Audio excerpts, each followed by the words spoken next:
अपने घिराव, हम जो स्वयं उनके अपने लोग हैं, हम स्वयं किसान परिवारों के लोग हैं, हमारा घिराव करके वो क्या करेंगे या वो हमें क्या मैसेज देना चाह रहे हैं, इस बात से तो हम जो है ना, हम उसको नहीं समझ पा रहे।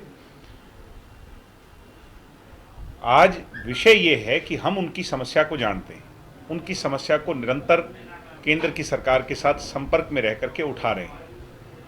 हम इस बात के लिए खुद तकलीफ में हैं कि हमारे अपने परिवार के लोग 3 महीने से बॉर्डर्स पे बैठे हैं। तो मुझे ये समझ नहीं आता कि वो हमारा ही गिराव करके क्या करेंगे। हम तो उनके साथ खड़े हैं, हमारा तन बदन, हमारी आत्मा, हमारा दिल उनके साथ है और उनकी जो है ना, उनकी समस्या को हम अपनी समस्या मान करके उसके निरंतर केंद्र की सरकार के साथ संपर्क साधे हुए। मगर जब तक वो लोग जो इस आंदोलन का चेहरा हैं वो स्वयं सरकार से बातचीत नहीं करेंगे, जबकि सरकार बार बार ये कह रही है कि हमारे से बात करो, तब तक समाधान नहीं निकलेगा। इस बात को किसी का घेराव करने से इसका समाधान नहीं हो सकता।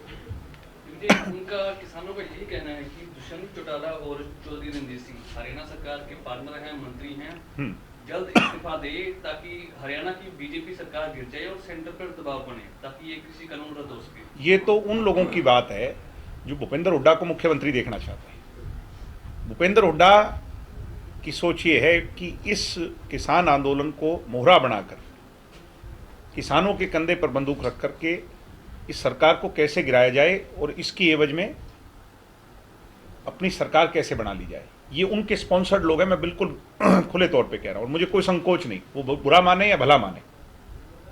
जो किसान के बेटों को, चौधरी देवीलाल के खून को सत्ता में बैठे नहीं देखना चाहते, वो भूपेंद्र हुड्डा और कांग्रेस के लोग हो सकते हैं, दूसरा आदमी नहीं हो सकता। लाखों लोगों ने मेहनत कर करके दुष्यंत चौटाला को, एक किसान के बेटे को, चौधरी देवीलाल के खून को प्रदेश की सरकार में रखा।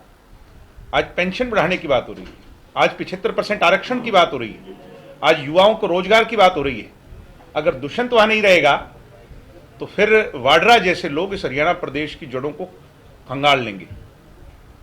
क्या ये लोग वो चाहते हैं, या ये लोग वो चाहते हैं कि दुष्यंत रह करके उनका हमदर्द बन करके उनकी समस्याओं को उठाकर उनकी लड़ाई लड़े? तो ये स्पष्ट है कि जो दुष्यंत का इस्तीफा मांग रहे हैं वो कांग्रेसी हैं या कांग्रेस स्पॉन्सर्ड है। वही बात किसानों की जो मांग है, वही बात आपके चाचा अभय सिंह चौटाला भी बार बार। मेरे चाचा तो सेल्फ प्रोक्लेम लीडर हैं। पहले वो बने, क्या बने थे, खेल रत्न। मैं पूछना चाहता हूं, खेल रत्न उन्हें किसने दिया? कोई सरकार ने नहीं दिया, कोई ऑर्गेनाइजेशन ने नहीं दिया, कोई एसोसिएशन ने नहीं दिया, कोई समाज ने नहीं दिया। फिर वो बने जल युद्ध नायक। मैं पूछना चाहता हूं कि ये टैगलाइन उन्हें किसने दी? अब वो बन गए किसान केसरी, ये उन्हें किसने बनाया? तो वो तो सेल्फ प्रोक्लेम्ड है। 3 ओहदे तो वो ले चुके हैं और अब वो कोई एक आधा और ओहदा ले लेंगे बहुत जल्द। तो मैं उनके बारे में ज्यादा न कह करके इतना ही कहूंगा कि खेल रत्न, जल योद्धा, किसान केसरी अभय सिंह चौटाला सेल्फ प्रोक्लेम्ड हैं।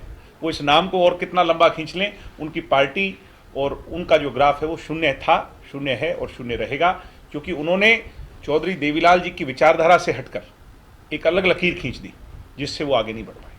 इलाहाबाद उपचुनाव को लेकर उन्होंने आपकी फैमिली को चैलेंज दिए हैं कि इसका जवाब मेरे पिताजी दे चुके हैं।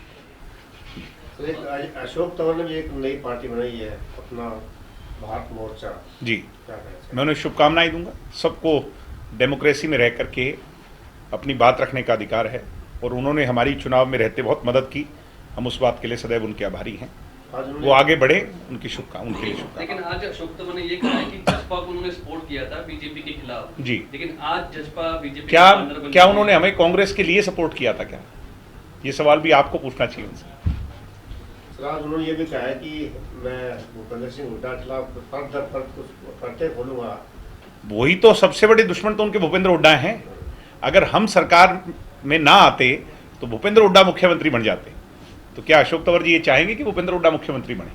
वो तो उनके लिए ज्यादा दिक्कत होगी। कुछ कांग्रेस नेता जम्मू कश्मीर बैठक की थी G20। मैंने आपसे पिछली प्रेस कॉन्फ्रेंस में क्या कहा था कि जो लोग अपने आप का विश्वास खो चुके हैं, अपनी पार्टी का विश्वास खो चुके हैं, वो विश्वास मत क्या लाएंगे।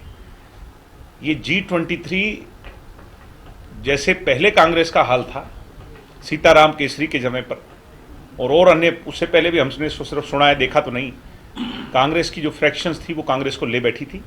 ये कांग्रेस की फ्रैक्शन शुरू हो गई। दक्षिण में वायनाड में जाकर राहुल गांधी स्पीच दे रहे हैं और उसका जवाब उत्तर में जम्मू में खड़े रहकर के ये G23 के कांग्रेस के लोग दे रहे हैं। ये दिखाता है कि आज कांग्रेस कितनी यूनाइटेड है। ये हमारा सामना तो कांग्रेस तब करेगी जो यूनाइटेड होगी, वो तो आपस में लड़ भिड़ रहे हैं। जेजेपी के संगठन को आगे और विस्तार किया जाएगा। वो जल्दी हम इस बात के इंतजार में हैं कि स्थिति सामान्य हो, प्रदेश में हालात सामान्य हो और हम अपने संगठन विस्तार के, और जो हमारा संगठन बिल्कुल हमने खाका उसका पूरा तैयार कर लिया और सिर्फ उसको अब अनाउंस करने की देरी है।